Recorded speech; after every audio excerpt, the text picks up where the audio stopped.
Hi everyone, सभी का warm welcome है वाइट योर इंग्लिश ट्यूटर पे। आज सुबह का फर्स्ट एडिटोरियल द हिंदू का पढ़ने वाले हैं। हाई स्टेक्स इसका टाइटल है। ये आर्टिकल लिखा हुआ है गुजरात के विधानसभा चुनावों में, जिसमें इस बार बीजेपी की कड़ी टक्कर में है आम आदमी पार्टी। तो गुजरात चुनाव बीजेपी के लिए कितने इंपॉर्टेंट है और आम आदमी पार्टी का क्या गेम प्लान है, इस चीज़ को इस आर्टिकल में डिस्कस किया गया है। शुरू करते हैं। बहुत ही सिंपल सा और इंटरेस्टिंग सा आर्टिकल है। आपके सामने 7 क्वेश्चंस मैंने रखे हैं। इस आर्टिकल में जो सीखोगे इन क्वेश्चंस पे आपको अप्लाई करना है। Comprehension, grammar, vocabulary, everything has been covered in this quiz. Solutions class के लास्ट में करवाता हूँ इसके। आइए कुछ नया सीखते हैं।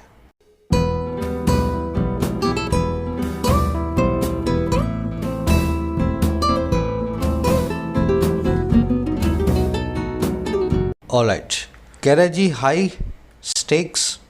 देखिए, हाई का मतलब है ऊंचे और स्टेक का मतलब होता है दांव, क्लेम, बेट।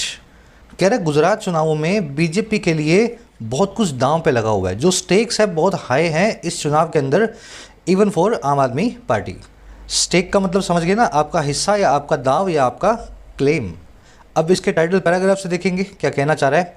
कह रहा है जी Gujarat holds an outsized importance in the Bharatiya Janata parties calculations. कह रहे जी गुजरात नाम की जो स्टेट है ये होल्ड करती है, बना करके रखती है एक ऐसी इंपॉर्टेंस को, एक ऐसी महत्वपूर्णता को जो है आउटसाइज्ड। आउटसाइज्ड क्या होता है? ओवरसाइज्ड, ज़रूरत से ज़्यादा बड़ी। तो गुजरात जो है ज़रूरत से ज़्यादा बड़ी इंपॉर्टेंस को बना के रखता है कैलकुलेशन में, गिनती में भारतीय जनता पार्टी की। अब ऐसा क्यों है? क्योंकि गुजरात से ही भारत के पीएम आते हैं, मिस्टर मोदी। तो गुजरात मॉडल को इन्होंने बहुत प्रमोट किया है और इस मॉडल के दम पे इंडियन पॉलिटिक्स में भी बहुत अच्छे से पॉलिटिक्स कर पाए हैं। इसलिए गुजरात के चुनाव हारना बीजेपी के लिए बिल्कुल भी करो या मरो वाली बात हो जाती है। इंपॉर्टेंस आउटसाइज्ड है गुजरात इलेक्शंस की। समझ में आ गई ना? गुजरात सब्जेक्ट है, होल्ड्स इसकी वर्ब है। आउटसाइज्ड का मतलब होता है ज़रूरत से ज़्यादा बड़ा। इसको ओवरसाइज्ड भी आप बोल सकते हैं। ओवरसाइज्ड कोई भी पॉलिटिकल पार्टी हो उसके नाम के आगे द लगाया जाता है। देख रहे हो सब कुछ बहुत सीधा सीधा सा है ना, बहुत सिंपल सा आर्टिकल ये लिखा हुआ है। चलिए अब आगे बढ़ेंगे। इस आर्टिकल की सारी वोकैब आपको दिखा देता हूँ ताकि अपने इस आर्टिकल को स्मूथली पढ़ सकें। चलिए, कल हमने छोड़ा था इनफ्रक्चुअस पे, आज शुरू करेंगे रेप्लिकेट से। रेप्लिकेट का मतलब होता है किसी चीज़ को कॉपी या डुप्लीकेट करना। डुप्लीकेट एंड रेप्लिकेट एक दूसरे के सिनोनिम्स हैं। Developing nations strive to replicate the industrial boom of the west. विकासशील देश कॉपी करने की कोशिश करते हैं। स्ट्राइव करना मतलब किसी काम को पाने की कोशिश करना। तो ये कोशिश करते हैं इस काम को करने की, वो है जो रेप्लिकेट करना, डुप्लीकेट करना या कॉपी करना इंडस्ट्रियल बूम को वेस्टर्न नेशंस के, द वेस्ट के। तो हम भी चाहते हैं कि जो 17वीं सदी में वेस्ट में हुआ, 18वीं सदी में, वही कुछ 21वीं सदी में भारत में भी हो। रेप्लिकेट करने की कोशिश करते हैं। स्टिमुलेट, सिमुलेट या रिपीट करना भी बोलते हैं। बस किसी चीज़ में जैसा हुआ है ना वैसा ही अपने यहाँ भी करें। रेप्लिकेट वर्ड बना रेप्लिका से। रेप्लिका नाउन का मतलब होता है कॉपी। ठीक है, दो चीज़ें एक दूसरे की कॉपी होती है ना, तो पहली वाली चीज़ ओरिजिनल है, दूसरी चीज़ उसकी रेप्लिका है। चलिए अगला वर्ड है इमर्जेंट। इमर्जेंट वर्ड के 2 मीनिंग्स हैं। एक तो वो चीज़ जो इमर्ज हो रही हो, जो उभर करके सामने आ रही हो, वो होती है इमर्जेंट, जो अपीयरिंग हो। दूसरा वो चीज़ जो अर्जेंट होती है, जो इमरजेंसी वाली होती है, उसको भी इमर्जेंट बोलते हैं। आ रही बात समझ में? इमर्जिंग और अर्जेंट दोनों ही इमर्जेंट होते हैं। India is believe to be an emergent global force. India मानी जाती है एक उभरती हुई वैश्विक ताकत। इमर्जेंट मतलब उभरती हुई। दूसरे वाले केस में देखो, the patient needed N emergent surgery procedure. Patient को ज़रूरत थी एक एमरजेंसी, एक अर्जेंट सर्जरी प्रोसीजर की। तो ये एक वर्ड है, दोनों ही मीनिंग्स रखता है। अब देखो, आज इमर्जेंट वर्ब का इमर्जेंस नाम की नाउन फॉर्म में आप मीनिंग देखेंगे इस आर्टिकल के अंदर। इमर्जेंस नाम का वर्ड आएगा। इमर्जेंट तो एडजेक्टिव है, इमर्जेंस एक नाउन है। चलिए अगला वर्ड अपने पास कौन सा? इनकम्बेंट। इनकम्बेंट वो होता है जो पावर में बैठा हो, जो कुर्सी पे बैठा हो। जैसे इनकम्बेंट पीएम है मिस्टर मोदी, है ना। राजस्थान के इनकम्बेंट सीएम है मिस्टर अशोक गहलोत। तो आपके जहाँ भी एरिया के अंदर जो भी आदमी कुर्सी पे बैठा होता है वो उस जगह का इनकम्बेंट, वो जो भी पोजीशन है उस पर इनकम्बेंट होता है। एक इनकम्बेंट का एक और मीनिंग होता है आपकी नेसेसरी ड्यूटी, आपकी ज़रूरी फ़र्ज। दूसरा मीनिंग इस वर्ड का तभी निकलेगा जब इसके बाद में ऑन या अपॉन लगा हो। यूज़ करके मैं आपको दिखा देता हूँ। The incumbent CM had to resign, जो इनकम्बेंट सीएम थे वो सीएम जो कुर्सी पे बैठे थे उनको रिज़ाइन करना पड़ा, कुर्सी को छोड़ना पड़ा। अब दूसरा मीनिंग देखो, इट इज़ इनकम्बेंट ऑन या upon the judiciary to deliver justice to the innocents. ये इनकम्बेंट है, ये ज़रूरी है, ये फ़र्ज है, और किस पे? जुडिशरी पे, न्यायपालिका पे, कि वो डिलीवर करे जस्टिस को, वो दे न्याय को सभी इनोसेंट्स को, सभी ऐसे लोगों को जिन्होंने कोई गुनाह नहीं किया है, इनोसेंट है। तो इनकम्बेंट के बाद में ऑन या अपॉन देखें तो समझ जाना इस वर्ड की नेसेसरी ड्यूटी वाले मीनिंग को यूज़ किया गया है। It is incumbent on you to study और टू वर्क हार्ड। ये आपकी नेसेसरी ड्यूटी है कि आप हार्ड वर्क करें या जो अपना जोर लगा के स्टडीज़ को करें, है ना। इस तरीके से इस वर्ड को यूज़ कर सकते हैं। चलिए अगला वर्ड है इनडिफरेंस। डिफरेंस का मतलब होता है फ़र्क, और इन का लगा के बना दिया इसका एंटोनिम। लैक ऑफ कंसर्न को बोलते हैं इनडिफरेंस। आपको किसी चीज़ से फ़र्क ही ना पड़े उसको बोलते हैं इनडिफरेंस। आ रही ना बात समझ में? अगर आप एक ऐसे आदमी हैं जो किसी चीज़ से फ़र्क नहीं पड़ता है तो आप इनडिफरेंट आदमी हैं। Indifference to your career can cost you dearly.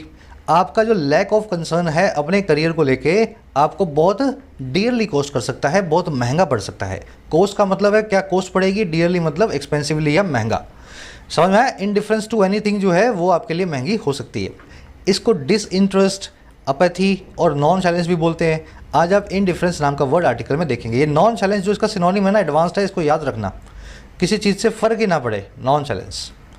चलिए अगला वर्ड है आउटराइट। इसका मतलब होता है सीधे सीधे या पूरा पूरा या जल्दी से। अजीब लगेगा आपको सुन के कि सर एक ही वर्ड ऐसे कैसे तीनों मीनिंग रखता है। तीनों ही मीनिंग रखता है। ये एडजेक्टिव भी है, एडवर्ब भी है। जैसे आपसे किसी ने पूछा यार ये फ्रिज कैसे लिया आप, EMI पे लिया? आपने बोला नहीं नहीं भाई आउटराइट लेके आया हूँ। आउटराइट का मतलब है डायरेक्टली लेके आया हूँ, कोई EMI नहीं लगाई, मैंने जेब से परचेज़ किया है। आउटराइट परचेज ही वही होती है जो जेब से की जाए बिना किसी लोन के। तो कंप्लीट, डायरेक्ट या इमीडिएटली के लिए इस जो वर्ड को यूज़ करते हैं। अब यूज़ करके दिखा दूँ।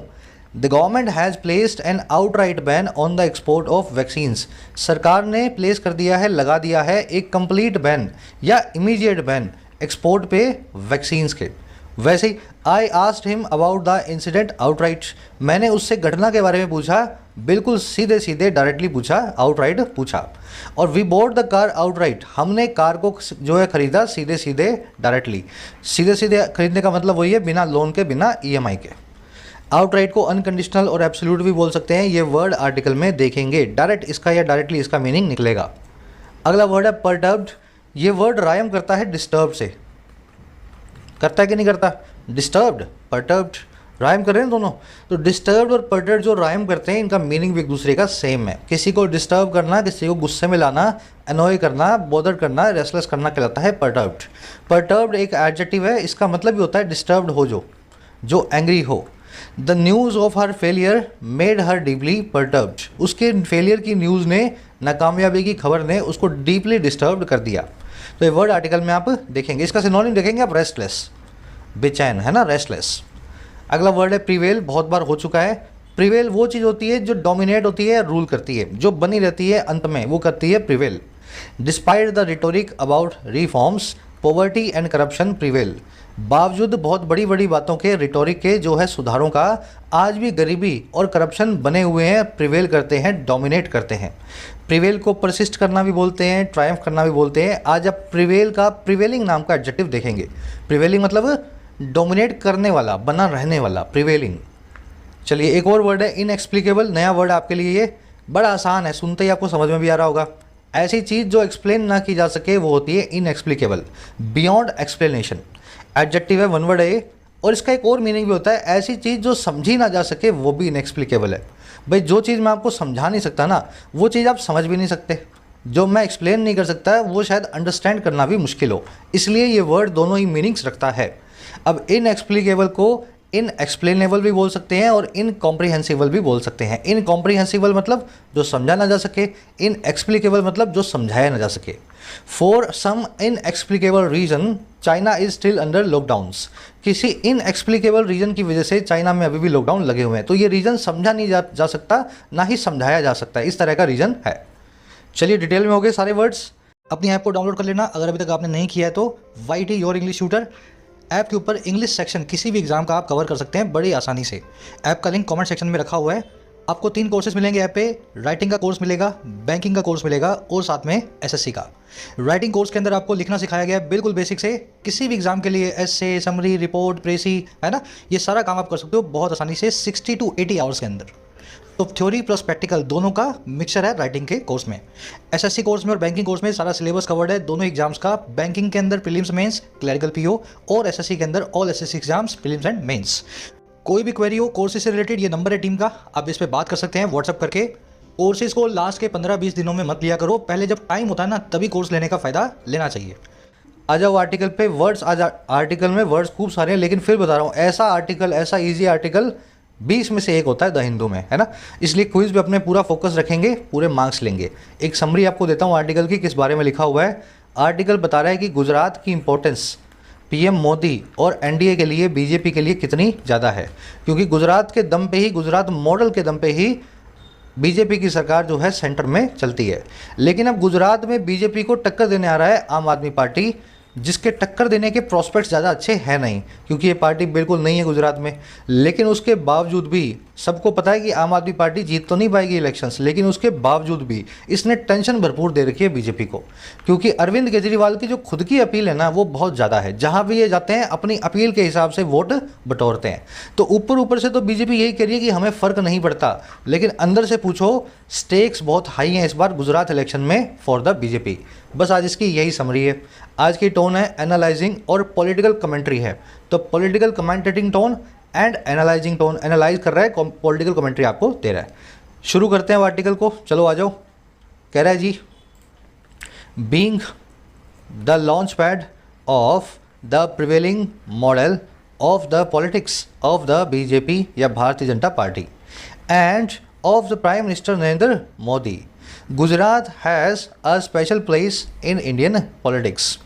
कह रहा है जी, होने के नाते, बीइंग, जब भी सेंटेंस बीइंग से शुरू हो जाए तो होने के नाते या होने की वजह से, ऐसे सेंटेंस को यूज़ करते हैं। कह रहे जी, होने के नाते या होने की वजह से। लॉन्च पैड, लॉन्च पैड का मतलब होता है जहाँ से चीज़ें लॉन्च होती हैं, जैसे कहीं से कोई विमान है, कोई हेलीकॉप्टर है, जिस हवाई पट्टी से, रनवे से लॉन्च होता है ना, उसको बोलते हैं लॉन्च पैड, इसको रनवे भी बोलते हैं। कह रहा है रनवे होने की वजह से या लॉन्च पैड होने की वजह से। और किसका भाई? उस मॉडल का जो है पॉलिटिक्स ऑफ बीजेपी का, वो मॉडल जो बीजेपी की पॉलिटिक्स का आजकल चल रहा है, जो प्रिवेलिंग है, जो अभी डोमिनेट कर रहा है। और दूसरा प्राइम मिनिस्टर नरेंद्र मोदी का, तो मॉडल किसका है? बीजेपी की पॉलिटिक्स का और पीएम मोदी की पॉलिटिक्स का। कह रहे हैं मॉडल होने की वजह से, मॉडल का लॉन्च पैड होने की वजह से। हुआ क्या? हुआ ये सर कि जो गुजरात है ना, गुजरात, इसका एक खास जगह है, इसकी एक स्पेशल प्लेस है। और किसमें? इंडिया की पॉलिटिक्स में, इन इंडियन पॉलिटिक्स। आई बात समझ में? सेंटेंस तो इतना ही है ये, Gujarat has a special place. ये बीइंग वाला पूरा प्रेजेंट पार्टिसिपल फेज है। गुजरात का स्पेशल प्लेस है, गुजरात की खास जगह है। क्यों? क्योंकि गुजरात होने के नाते है एक लॉन्च पैड उस मॉडल का पॉलिटिक्स के, जो है बीजेपी के और पीएम मोदी के। चलो, गुजरात सब्जेक्ट है जिसकी वर्ब, प्रिवेलिंग मतलब डोमिनेटिंग, रूलिंग, जो इस वक्त चल रहा हो, जो इस वक्त बना हो, जो परसिस्ट कर रहा हो, डोमिनेट कर रहा हो। लॉन्च पैड या रनवे आप जानते हैं, जहां से चीज़ें शुरू होती हैं, लॉन्च की जाती हैं। बीजेपी, भारतीय जनता पार्टी, एक पॉलिटिकल पार्टी है। पॉलिटिकल पार्टीज के नाम के आगे हमेशा द लगेगा। Prime minister Narendra Modi, prime minister Narendra Modi, इसके आगे द नहीं लगाया गया। और क्या रीज़न है इसके आगे द ना लगाने का? देखो, प्राइम मिनिस्टर के आगे द लगता है, कोई भी पोजीशन हो उसके आगे द लगता है, यहाँ भी लग जाना चाहिए था, लेकिन रीज़न ये है ना लगाने का, क्योंकि इस पोस्ट के साथ में पोस्ट पे बैठे हुए आदमी का नाम आ चुका है। अगर ये नाम ना आया होता, यहाँ लिखा होता prime minister of India, prime minister of Zimbabwe, तो आप द लगा देते, है ना। प्रेसिडेंट, प्राइम मिनिस्टर, बॉस, कहीं का भी कोई भी ओहदा हो, जो समझ के ऑफिशियल जो पोस्ट है उसके आगे द लगता है। लेकिन तभी द लगाना है जब पोस्ट पे बैठे हुए आदमी का नाम ना लिखा हो। अगर नाम भी साथ में आ जाए तो उस केस में द को निकाल देते हैं। चलो आगे बढ़ते हैं। अब ये बार बार आप देखोगे इस आर्टिकल में, जब जब पोस्ट के आगे नाम आएगा द को नहीं लगाया होगा। कह रहे जी, with the emergence of the Aam Aadmi party और AAP as a serious contender for power, the assembly election scheduled for December 1st to 5th is going to be a triangular one, in which the incumbent BJP appears to have a clear edge। लंबा sentence है लेकिन शुरू हो रहा है with से, एक prepositional phrase से। जब भी आर्टिकल शुरू हो जब भी सेंटेंस शुरू हो विद से, तो इसका मतलब होता है के साथ ही। ठीक है, ये छोटी छोटी ट्रिक्स दिमाग में बिठा लो। जब भी विद से शुरू हो सेंटेंस तो इसका मतलब है के साथ ही। अच्छा भाई, किसके साथ ही? किसके साथ? इमर्जेंस के साथ में, अपीयरेंस के साथ में, उभरने के साथ में ही। और किसके? आम आदमी पार्टी के। और कैसे उभरी आम आदमी पार्टी? एज लगा के बता रहा है, एक बहुत ही सीरियस दावेदार के तौर पे, कंटेंडर के तौर पे जो है पावर का, सत्ता का। तो कह रहा है इस बार आम आदमी पार्टी के कड़ी टक्कर देने के साथ ही बीजेपी को सीरियस कंटेंडर फॉर पावर की तरह इमर्ज होने के साथ ही हुआ ये कि इस बार के जो असेंबली इलेक्शन है, जो विधानसभा चुनाव है, जो स्केड्यूल्ड है, अब ये स्केड्यूल्ड वर्ब की थर्ड फॉर्म एडजेक्टिव है, वो चुनाव जिनका शेड्यूल बन चुका है। और कब के लिए? दिसंबर 1 से दिसंबर 5 के लिए, या दिसंबर 1 या 5 के लिए। कह रहा है ये चुनाव जो है ना, ये होने वाला है एक तिकोना, समझ गए ना, ट्रायंगल वाला, वो होता है ना लव ट्रायंगल, वैसा लव ट्रायंगल यहाँ भी बना हुआ है। अब ये कौन सा ट्रायंगल है? ये वो ट्रायंगल है इन विच, जिसके अंदर जो इनकम्बेंट बीजेपी है, सत्ता पे बैठी हुई बीजेपी है, वो दिखाई देती है कि वो रखती है, हैव करती है एक साफ एज को, क्लियर एडवांटेज को। आ गई बात समझ में? तो आम आदमी पार्टी उभरी जरूर है गुजरात में, लेकिन ये अभी भी ट्रायंगल सा बना हुआ है, एक तरफ बीजेपी, एक तरफ कांग्रेस, एक तरफ आप। लेकिन इस ट्रायंगल में देखोगे सबसे ज़्यादा पलड़ा भारी आज भी बीजेपी का ही है। चलो सेंटेंस की स्ट्रक्चर देखेंगे। असेंबली इलेक्शन सब्जेक्ट है, इज गोइंग इसकी वर्ब है। कंटेंडर मतलब दावेदार, इमरजेंस मतलब अपीयरेंस, किसी चीज़ का उभर करके आना, पॉलिटिकल पार्टी है, आगे द लगा हुआ है, the Aam Aadmi party, triangular मतलब ट्रायंगल के जैसा, त्रिभुजाकार, इनकम्बेंट वो होता है जो कुर्सी पे विराजमान हो, बीजेपी की वर्ब है appears, the incumbent BJP. As का मतलब होता है एडवांटेज। चलो जी, और क्या कह रहा है? कह रहा है जी the Congress which came close to defeating the BJP in 2017 has been sliding since then and has shown no will to fight so far. कह रहे जी कांग्रेस पार्टी जो है, जो केम क्लोज हो गई, केम क्लोज होना मतलब नज़दीक आना, जो नज़दीक आ गई, और किसके? डिफीट करने के बीजेपी को 2017 के इलेक्शन में। तो जो वही कांग्रेस जो 2017 में बिल्कुल नज़दीक थी बीजेपी को हराने के, कह रहा है वो स्लाइड कर रही है, वो फिसल रही है सिंस देन, तभी से ही। और इसने दिखाया है, हैज़ शोन किया है, कोई भी विल को नहीं, कोई भी इरादे को नहीं जो है फाइट करने का सो फार अभी तक। तो पिछली बार कांग्रेस ने बड़े अच्छे से परफॉर्म किया था असेंबली इलेक्शन में, लेकिन इस बार कांग्रेस की तरफ से कोई फाइट आपको दिखाई नहीं देगी। कांग्रेस की वर्ब है has been sliding, present perfect continuous tense में कांग्रेस स्लाइड कर रही है ना, कांग्रेस फिसलती जा रही है। विच की वर्ब है केम क्लोज मतलब नज़दीक आना। विल का मतलब होता है डिटर्मिनेशन, इरादा किसी काम को करने का। अब एक ग्रामर कॉन्सेप्ट देखेंगे यहाँ, केम क्लोज टू डिफीटिंग। ऐसी क्या ज़रूरत आन पड़ी कि इस टू के बाद में वर्ब की आईएनजी फॉर्म को लगाया गया? केम क्लोज टू डिफीट ऐसा भी तो लिख सकते थे, to play, to sing, to eat, to go, to run, वैसे ही टू डिफीट लिख देते। टू डिफीटिंग क्यों लिखा गया? वर्ब की आईएनजी फॉर्म टू के बाद में क्यों आई? सबको आता है मेरे ख्याल से, जो लोग एडिटोरियल्स में रेगुलर हैं। ये रीज़न है इन सारे फ्रेजेस का, जिनमें टू के बाद में या तो नाउन आएगा या वर्ब की आईएनजी फॉर्म यानी कि जिरंड को यूज़ करेंगे। ये सारे फ्रेजेस देख लो, इसमें क्लोज टू भी आपको मिल जाएगा, और अगर नहीं मिल रहा है तो मैं यहाँ पे इसमें ऐड कर देता हूँ। एक नया फ्रेज अपने पास हो गया, क्लोज टू दिख रहा है कहीं हमें? ये रहा, ऑलरेडी क्लोज टू लिखा हुआ है। तो क्लोज टू के बाद में भी आपको नाउन या वर्ब की आईएनजी फॉर्म लगानी होती है। और इन फ्रेजेस का बड़ा सिंपल सी इनकी एक ट्रिक है। क्लोज टू किसी चीज़ के नज़दीक आना, अब वो चीज़ होगी नाउन में, और अगर नाउन में होगी इसीलिए वर्ब की आईएनजी फॉर्म को यूज़ किया जा रहा है। किसी चीज़ के क्लोज टू आते हैं तो नज़दीक आते हैं ना, तो किसी चीज़ के ही नज़दीक आओगे, किसी नाउन के ही नज़दीक आओगे, इसीलिए इस क्लोज टू के बाद में नाउन या वर्ब के आईएनजी फॉर्म को यूज़ करते हैं। अगर आप हैबिचुअल होते हैं तो भी किसी चीज़ के लिए हैबिचुअल होते हैं, यूज टू होते हैं तभी भी कोई किसी चीज़ के लिए जो है अकस्टम्ड होते हैं। समझ रहे हो? इनमें हर चीज़ में टू ही लगाया जाता है। रिसोर्ट टू मतलब किसी चीज़ पे उतर आते हैं, लीड टू करते हैं मतलब किसी चीज़ की तरफ लीड किया जाता है आपको, की टू का मतलब है किसी चीज़ के लिए कोई चीज़ इंपॉर्टेंट होती है। तो हर मामले में चीज़ की बात हो रही है, नाउन की बात हो रही है, इसलिए ये टू अपने बाद में या तो लेगा नाउन या लेगी नाउन की वर्ब की आईएनजी फॉर्म, है ना। तो इस तरीके से अगर देखोगे तो एक कॉन्सेप्ट याद रहेगा, टू के बाद में डिफीटिंग लगाए। इन फ्रेजेस का एक छोटा सा स्क्रीनशॉट ले लो, आज के क्विज में एक क्वेश्चन इन पे बनेगा। चलो आगे बढ़ते हैं। आगे कह रहा है जी AAP's enthusiasm is in stark contrast with the inexplicable difference या इनडिफरेंस ऑफ द कांग्रेस। कह रहा है आपका जो एंथुसियाज्म है, आम आदमी पार्टी का जो जोश है वो है सीधे सीधे प्योर कॉन्ट्रास्ट में, सीधे सीधे या प्योरली वो बिल्कुल उल्टा है, उस इनडिफरेंस के, उस अपैथी के, उस लैक ऑफ कंसर्न के जो इनएक्सप्लिकेबल है, जिसको समझा नहीं जा सकता या जिसको समझाया भी नहीं जा सकता, जो है कांग्रेस की तरफ से। तो कांग्रेस को तो बहुत आगे होना चाहिए इस चुनाव में, पिछली बार बीजेपी को हराने वाली थी, कांग्रेस इस बार बिल्कुल साइड में बैठी है किनारे पे। और आम आदमी पार्टी जिसके जीतने के चांसेस बिल्कुल भी नहीं है, उसकी गर्मजोशी जो है बिल्कुल कॉन्ट्रास्ट में है कांग्रेस के। आगे बात समझ में? आम आदमी पार्टी का एंथुसियाज्म की वर्ब है इज, स्टार्क का मतलब है प्योर, सीधा सीधा, इनएक्सप्लिकेबल मतलब जो समझाया ना जा सकता हो या जो समझा ना जा सकता हो, इनडिफरेंस मतलब अपथी, अनकंसर्न या डिसइंटरेस्ट, नॉन चैलेंज आपका लैक ऑफ कंसर्न। आगे कह रहे हैं the collapse of a suspension bridge in Morbi and deaths weaken the claim of the BJP regarding it's governance track records. कह रहे जो कोलैप्स था, जो गिर जाने का काम था एक सस्पेंशन ब्रिज के मोरबी नाम के डिस्ट्रिक्ट में गुजरात के, अभी पिछले हफ्ते हुआ है ना, और कह रहा है उससे जुड़ी हुई जो डेथ्स थी, जो मौतें थी, कह रहा है इन दोनों चीज़ों ने ना वीक कर दिया है, कमज़ोर बना दिया है दावे को बीजेपी नाम की पार्टी के। और किस बारे में?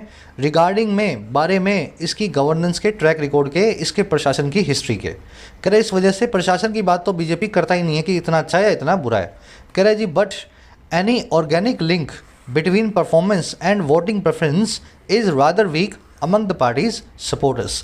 कह रहे लेकिन बीजेपी की ये खास बात भी है, कोई सीधा सीधा या ऑर्गेनिक लिंक जो होता है, जो रिश्ता होता है दो चीज़ों के बीच में, एक तो बीजेपी की परफॉर्मेंस के बीच में और एक वोट करने की प्रेफरेंस के बीच में, कह रहा ऐसा कोई भी लिंक जो है ना वो बहुत वीक है, बहुत कमज़ोर है पार्टी के सपोर्टर्स में, ऐसे लोग पार्टी को जो सपोर्ट करते हैं।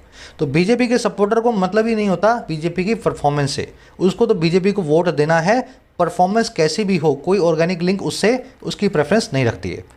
आगे बात समझ में? कोलैप्स और डेथ्स दोनों की वर्ब है वीकेंड, डेथ्स भी आपका सब्जेक्ट है, इसको अपने कलर दे देते हैं ग्रीन कलर, ठीक है। ऑर्गेनिक लिंक की वर्ब है इज, ऑर्गेनिक का मतलब होता है सीधा सीधा बना हुआ, जो आर्टिफिशियल ना हो, जो अपने आप नेचुरल बनाओ ना, नेचुरल, उसको बोलते हैं ऑर्गेनिक। गवर्नेंस मतलब प्रशासन। आगे कह रहा है जी the state's politics is driven by deep Hindu symbolism and often outright communal polarisation. कह रहा है जी जो स्टेट की पॉलिटिक्स है, किस स्टेट की? गुजरात की, ये ड्रिवन है, ये आगे बढ़ाई जाती है, और किसके द्वारा ये ड्राइव की जाती है? बहुत ही गहरे हिंदू सिम्बॉलिज्म के द्वारा। सिम्बॉलिज्म मतलब सिंबल्स के जरिए किसी चीज़ को एक्सप्रेस करना, और हिंदू सिम्बॉलिज्म मतलब हिंदुत्व के लिए जो सिम्बॉलिज्म है, जो हिंदुत्व के लिए इंस्पिरेशन है, ऐसा समझ लो। तो स्टेट की पॉलिटिक्स जो है वो ड्राइव होती है हिंदू सिम्बॉलिज्म के जरिए, और अक्सर सीधे सीधे आउटराइट या डायरेक्टली कम्युनल पोलराइजेशन पे ड्रिवन होती है। कम्युनल पोलराइजेशन का मतलब है सांप्रदायिक तौर पे यहाँ पे ध्रुवीकरण होता है। बहुत लोग कांग्रेस को वोट इसलिए देते हैं क्योंकि वो मुस्लिम्स हैं, और ज़्यादातर लोग बीजेपी को वोट इसलिए देते हैं क्योंकि उनके बाय रिलीजन वो हिंदूज़ हैं। तो कम्युनल पोलराइजेशन के हिसाब से वहाँ की पॉलिटिक्स जो ड्रिवन होती है। आगे बात समझ में?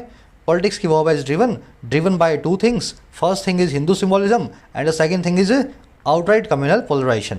आउटराइट मतलब डायरेक्ट, कंप्लीट या सीधे सीधे, इसको एब्सोल्यूट भी बोल सकते हैं। कम्युनल मतलब जो धर्म से रिलेटेड हो, कम्युनिटी से रिलेटेड हो। पोलराइजेशन मतलब है ध्रुवीकरण। आगे कह रहे जी AAP leader Arvind Kejriwal is trying to adopt this tested formula by promising Gujaratis free pilgrimage to Ayodhya and challenging the BJP to implement a uniform civil code across the country. कह रहे हैं अब इसी चीज़ का फ़ायदा उठा रहे हैं आपके अरविंद केजरीवाल। कह रहे हैं केजरीवाल जी कोशिश कर रहे हैं, ट्राई कर रहे हैं कि ये अडॉप्ट करें, ये अपना लें, और किसको? इसी टेस्टेड फॉर्मूला को, इसी प्रूवन फॉर्मूला को। और कैसे ये काम किया इन्होंने? दो तरीक़ों से। पहला तरीका है प्रॉमिस करके गुजरातियों को कि फ्री में तीर्थ यात्रा करवाएंगे, पिलग्रिमेज करवाएंगे अयोध्या की। और दूसरा इनका तरीका क्या है? इन्होंने चैलेंज किया है, चुनौती दी है द बीजेपी नाम की पार्टी को कि ये लगा करके दिखाए, इंप्लीमेंट करके दिखाए एक यूनिफॉर्म सिविल कोड को पूरे देश में अक्रॉस द कंट्री। तो इसी फॉर्मूला पे आम आदमी पार्टी भी खेल रही है। उनको पता है यहाँ पे यही चीज़ें होती हैं गुजरात में, तो फ्री में आपको तीर्थ यात्रा करवाऊंगा। साथ में बीजेपी को बोल दिया तुम यूनिफॉर्म सिविल कोड ला के दिखाओ सेंटर में, नहीं ला सकते तो गुजरात हमें दे दो।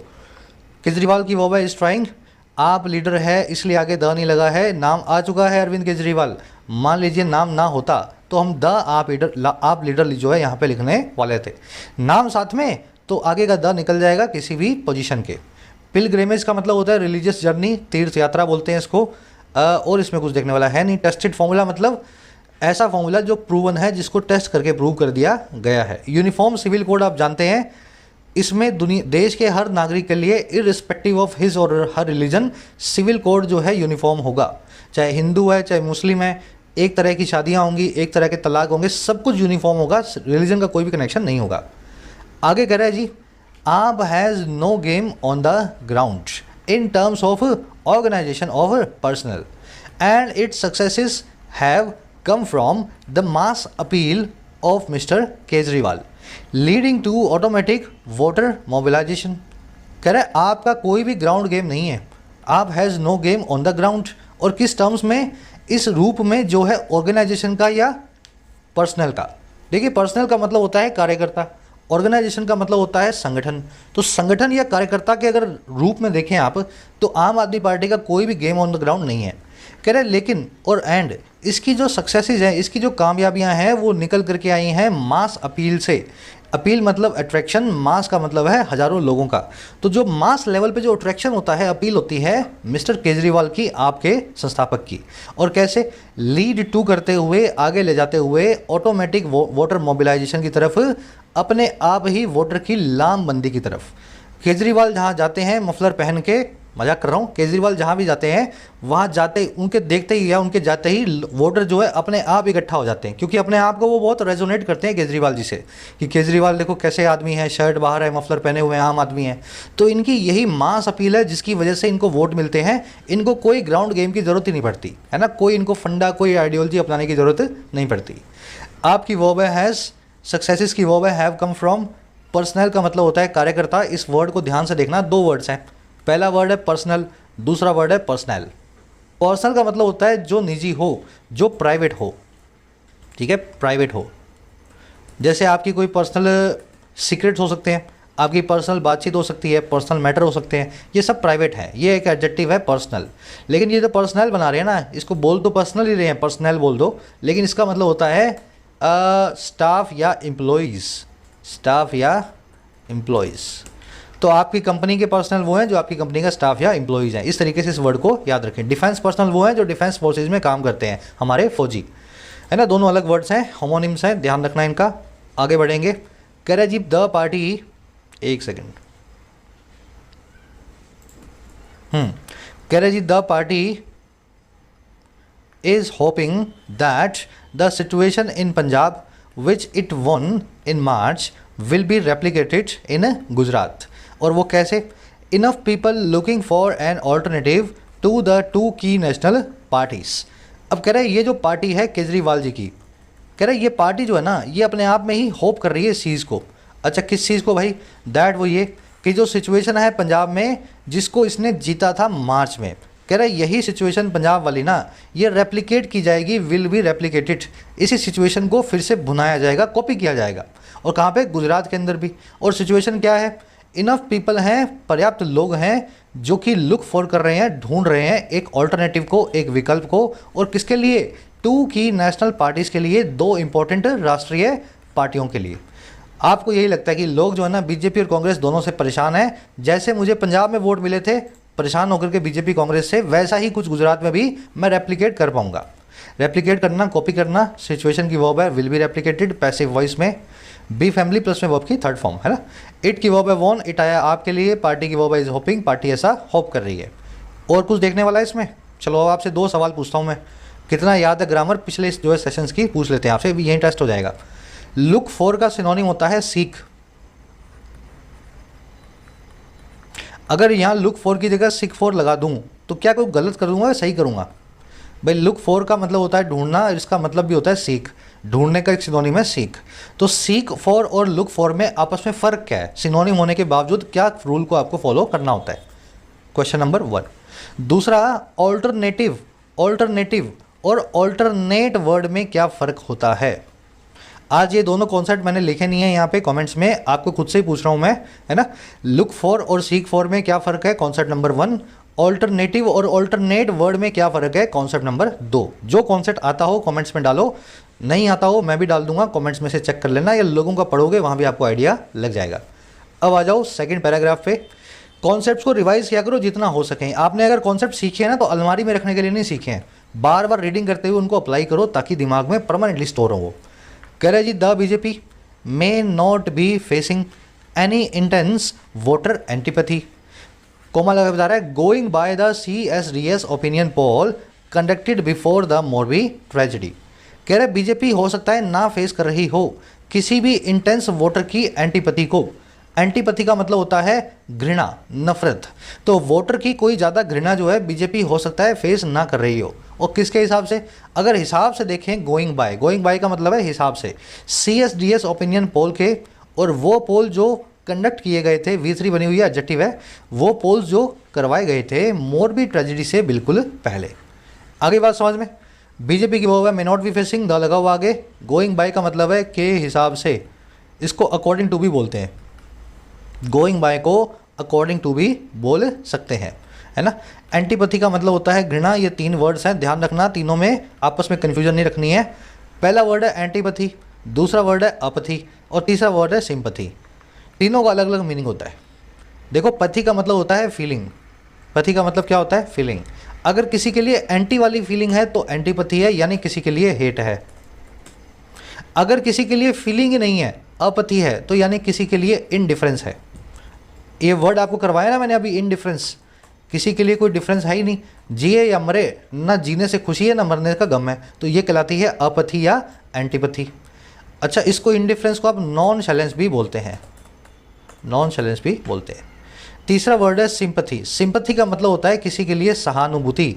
किसी के लिए एक और वर्ड होता है ना सिंपैथी के लिए, सहानुभूति के लिए क्या बोलते हैं आप?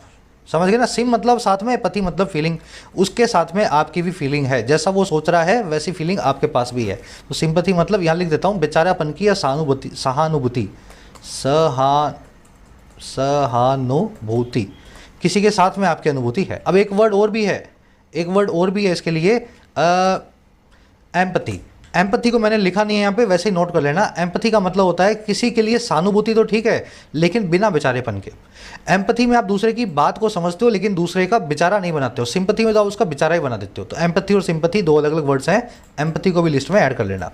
चलो आगे बढ़ेंगे। ये तीनों वर्ड्स के ऊपर एक क्वेश्चन बना हुआ है आज के क्विज में। आगे कह रहा है जी more than 70% of people were favourable towards the BJP semicolon. It remained popular even among those who noted that price rise was a concern। कह रहे 70% से ज़्यादा लोग जो हैं वो फेवरेबल थे बीजेपी की तरफ, और ये चीज़, ये पार्टी जो है पॉपुलर रही, इस पार्टी को ओपिनियन पोल में प्रिफर किया गया। यहाँ तक कि उन लोगों में भी, इवन दोज अमंग दोज जिन्होंने नोट किया इस बात को, दैट वो ये कि बढ़ते हुए दाम या बढ़ती हुई महंगाई एक कंसर्न है, एक अपने आप में चिंता है। तो एक तरफ लोग कह रहे हैं कि महंगाई बहुत है, लेकिन दूसरी तरफ वही लोग बोल रहे हैं चाहिए तो हमें बीजेपी ही। 70% ऑफ पीपल की वर्ब है वर, इट की वर्ब है रिमेंड, हु की वर्ब है नोटेड, हु आया है दोज के लिए, प्राइस राइज की वर्ब है वॉज। कह रहे जी compare to 2017 the BJP has improved its acceptance among most Hindus and tribal sections.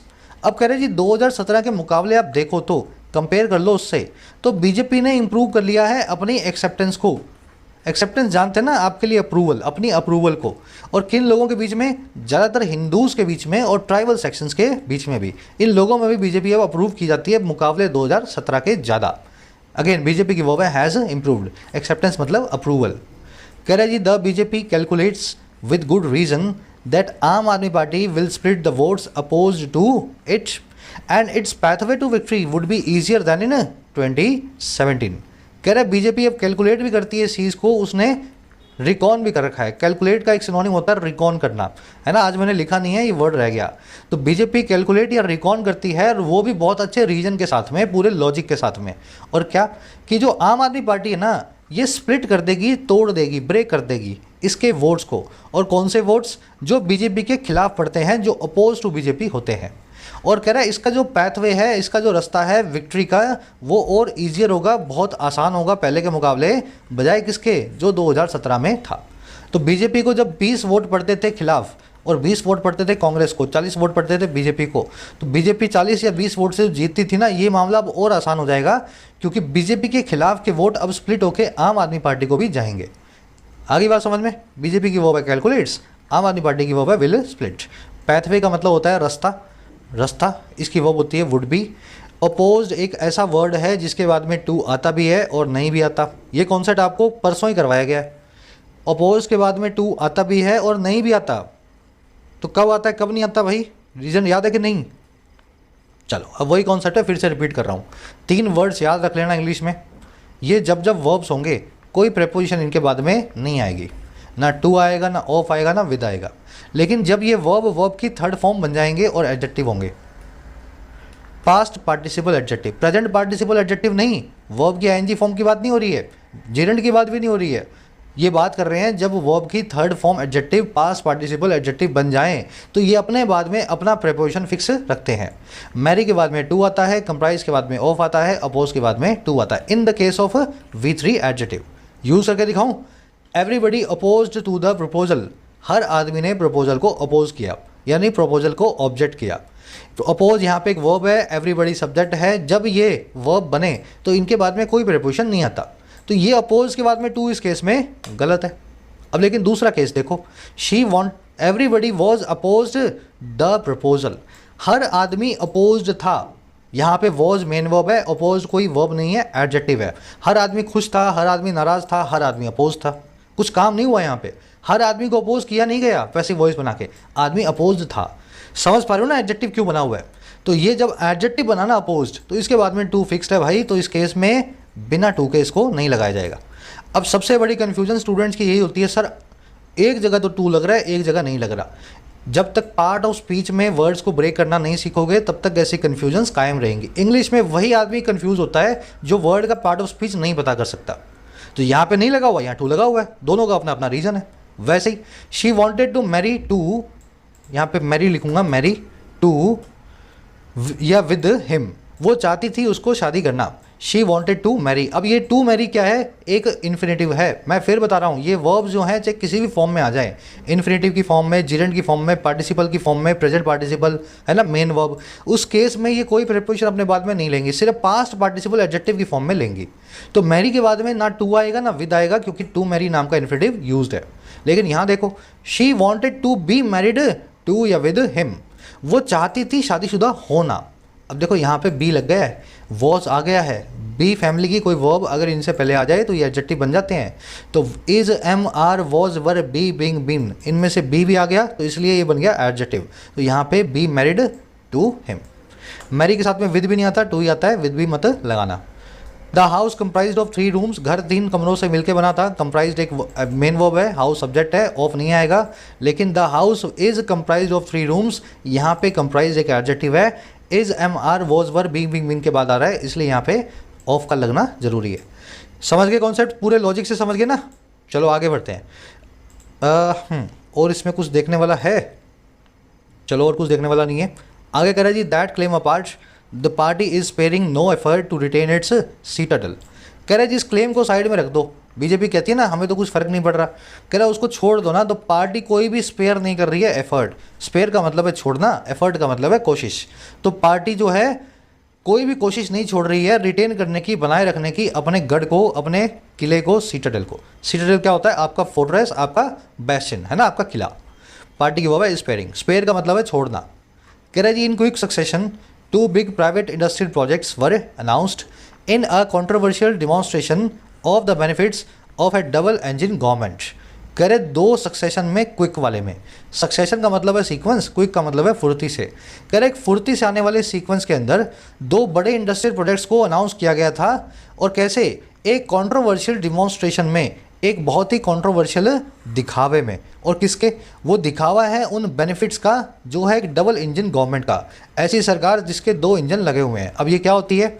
The same party being in power at the state and centre, same party के ही power में होना, centre में भी और स्टेट में भी। तो इस तरीके से इन्होंने 2 बड़े प्रोजेक्ट से महाराष्ट्र से उठवा के गुजरात में लगवा दिए, एक के बाद एक, है ना। लोगों को देखने को लगा, गुजरातियों को, कि बीजेपी के होने का कितना फ़ायदा है गुजरात में, क्योंकि स्टेट में भी आएगी और सेंटर में आएगी तो हमें डबल इंजन ग्रोथ मिलेगी। प्रोजेक्ट्स की वर्ब है वर अनाउंस, सक्सेशन का मतलब होता है सीक्वेंस, एक के बाद एक, और इसमें कुछ देखने वाला है नहीं। डबल इंजन गवर्नमेंट आप देख चुके हैं।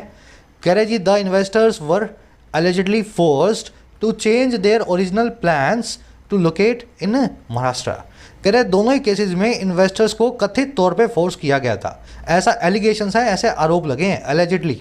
तो दोनों ही केस में जो इन्वेस्टर्स थे, इन प्रोजेक्ट्स के निवेशक थे, उनको दबाव में लाया गया कि वो बदल लें अपने ओरिजिनल प्लान्स को लोकेट करने के महाराष्ट्र के अंदर। तो महाराष्ट्र से उठवा के उनको गुजरात में लाया गया फोर्स करके, ऐसा एलिगेशन बीजेपी पे लगता है। इन्वेस्टर्स की वर्ब है were forced, allegedly passive voice है, वर्ब प्लस में वर्ब की थर्ड फॉर्म आ चुकी है। आगे कह रहा है जी the central investigative agencies are active against AAP leaders very conveniently for the BJP। कह रहे जो हमारी इन्वेस्टिगेटिव एजेंसीज हैं, सीबीआई है, ईडी है, ये सारी की सारी जो एजेंसियां हैं इन्वेस्टिगेशन वाली, ये भी एक्टिव हैं आप लीडर्स के अगेंस्ट। और कह रहे ये चीज़ भी बड़ी कन्वीनियंटली हो रही है, बड़ी फेवरेबली हो रही है बीजेपी के लिए। तो इन अदर वर्ड्स ये कहना ये चाह रहा है कि बीजेपी ने सेंटर में भी आम आदमी पार्टी पर दबाव डाला हुआ है, इसके हर नेता के ऊपर कोई ना कोई एजेंसी उसके पीछे लगा रखी है। एजेंसीज की वर्ब है आर कन्वीनियंटली, मतलब फेवरेबली, इन ए कन्वीनियंट या favourable manner. Courage despite it's comfortable position the BJP remains restless. कह रहा बावजूद अपनी मजबूत पोजीशन के बीजेपी आज भी डिस्टर्ब्ड है, बेचैन है, परटर्ब्ड है। और क्यों परटर्ब्ड है? कह रहा जी as the stakes are high. कह रहे क्योंकि जो दांव लगे हुए ना गुजरात में इस बार, वो दांव बहुत ही हाई हैं, बहुत ही ऊंचे हैं। आगे सेंटेंस समझ में? चलो, बीजेपी की वर्ब है रिमेन्स, डिस्पाइट का मतलब है बावजूद, इसको इन स्पाइट ऑफ भी बोलते हैं। रेस्टलेस का मतलब होता है डिस्टर्ब्ड, परटर्ब्ड, बेचैन, अनॉयड। इस वर्ड को देख चुके हैं ना। और स्टेक्स की वर्ब है, स्टेक्स की वर्ब हमने लिखी नहीं, स्टेक्स सब्जेक्ट बनेगा, वर्ब बनेगी are, the stakes are high. कह रहे जी in the BJP perception it is much more than a state election. कह रहे अगर बीजेपी का नज़रिया परसेप्शन देखें, परसेप्शन मतलब व्यू पॉइंट, नज़रिया, तो ये जो चुनाव है ना गुजरात का, ये मच मोर देन है, ये कहीं ज़्यादा है। और किसके मुकाबले? एक स्टेट के चुनाव के मुकाबले। गुजरात का चुनाव महाराष्ट्र राजस्थान के चुनाव जैसा नहीं है बीजेपी के लिए, ये करो या मरो की बात होती है फॉर बीजेपी। इट की verb is perception is your view point, your नज़रिया, और कुछ इसमें देखने वाला है नहीं। सिंपल सा ये आर्टिकल है, मैंने आपको बताया था, है ना, बहुत सिंपल, बहुत सीधा सा। इसलिए सारा फोकस रखो अपना क्विज के ऊपर। आज 7 में से 6 मार्क्स मुझे सबके चाहिए। फर्स्ट क्वेश्चन में आपसे पूछा है आम आदमी की पार्टी की कोर एक्सपेक्टेशन क्या है गुजरात के असेंबली पोल से। ठीक है, कोर एक्सपेक्टेशन आम आदमी पार्टी की गुजरात असेंबली पोल में क्या है, ये क्या चाहते हैं, इनको क्या लग रहा है कि हम गुजरात में क्या कर सकेंगे। ये एबल होंगे मोरबी इंसिडेंट को के ऊपर कैश इन ऑन करने में, उसको भुनाने में। ये एबल होंगे स्प्लिट करने में वोट्स को, यही चाहते हैं ये बीजेपी के खिलाफ वोट्स को स्प्लिट कर दें, या ये कर दें अगेंस्ट वाले वोट्स को बीजेपी के खिलाफ स्प्लिट, यहाँ पे बीजेपी के वोट्स, यहाँ पे बीजेपी के खिलाफ के वोट्स। और ये या प्रूव करें अपने आप को एक ऑल्टरनेटिव के तौर पे, विकल्प के तौर पे बीजेपी और कांग्रेस का। तो चारों में से कौन सा इसका आंसर बनेगा? जिसने आर्टिकल ठीक से पढ़ा है वो रिप्लाई यहाँ पे कर देगा। सेकंड आपसे पूछ रहा है कि सबसे बड़ा सक्सेस आम आदमी पार्टी की अंडरलाइंग सक्सेस का सबसे बड़ा रीज़न क्या है, फैक्टर क्या है। भाई क्या रीज़न है आम आदमी पार्टी क्यों जीतती है? मुफ्त में चीज़ें बांटने की वजह से, लोगों को लुभाने की वजह से, या केजरीवाल की मास अपील की वजह से? अगेन जिसने आर्टिकल पढ़ा है इसका आंसर भी कर देगा। थर्ड और फोर्थ 2 क्वेश्चन मिलेंगे एरर्स के। पहला क्वेश्चन मिलेगा यहाँ पे इसके आसपास, पहला जो एरर मिलेगा, और दूसरी जो एरर मिलेगी आपको यहाँ पे इसके आसपास। ठीक है, ढूंढ लो दोनों एरर्स कहाँ कहाँ पड़ी हैं, निकालने की कोशिश करो। पांचवें में आपसे पूछा है ऐसी चीज़ जो समझाई ना जा सके या समझी ना जा सके, उसके लिए कौन सा वन वर्ड यूज़ होता है। अगेन ये भी कर चुके हो आप, वन वर्ड निकाल सकते हो मेरे ख्याल से। 6 में आपसे नॉन साइलेंस का एंटोनिम पूछा है, तो नॉन साइलेंस वर्ड आपको करवाया अच्छे से, इसका एंटोनिम निकालना है। और 7वें में आपसे पूछा है सिंपैथी, एम्पैथी और एंटीपैथी में क्या फ़र्क होता है। इसको एम्पैथी मत करो, इसको एक्चुअल में आप कर लो अपैथी। ठीक है, एम्पैथी मैंने आपको करवाया तो था, लेकिन अपैथी यहाँ पे ज़्यादा जरूरी वर्ड है जो आना ही चाहिए। सिंपैथी, अपैथी और एंटीपैथी में तीनों में क्या डिफरेंस होता है। चलो कोशिश करो, सबके आंसर्स मिलेंगे इसी वीडियो के नीचे। फर्स्ट कमेंट में जाके मेरे कमेंट से अपने आंसर्स को मैच करो। आउट ऑफ 7 कितने मार्क्स मिले जरूर से बताना। मुलाकात होगी नेक्स्ट क्लास के अंदर इसी तरीके से। कोर्सेज अवेलेबल है ऐप पे, राइटिंग, एसएससी, बैंकिंग। वक्त अभी सही है प्रिपरेशन का। कोर्स लेना ज़रूरी नहीं है, प्रिपरेशन करना ज़रूरी है वक्त रहते। अगर हेल्प चाहिए कोर्सेज से तो आप ले सकते हैं, कोर्सेज आर फॉर यू। लेकिन कोर्सेज को लास्ट मोमेंट के लिए नहीं रखना है। लास्ट मोमेंट में कोई हेल्प नहीं कर सकता है आपकी। एग्जाम से 1 महीना पहले, 20 दिन पहले बहुत मुश्किल हो जाता है। Until then signing.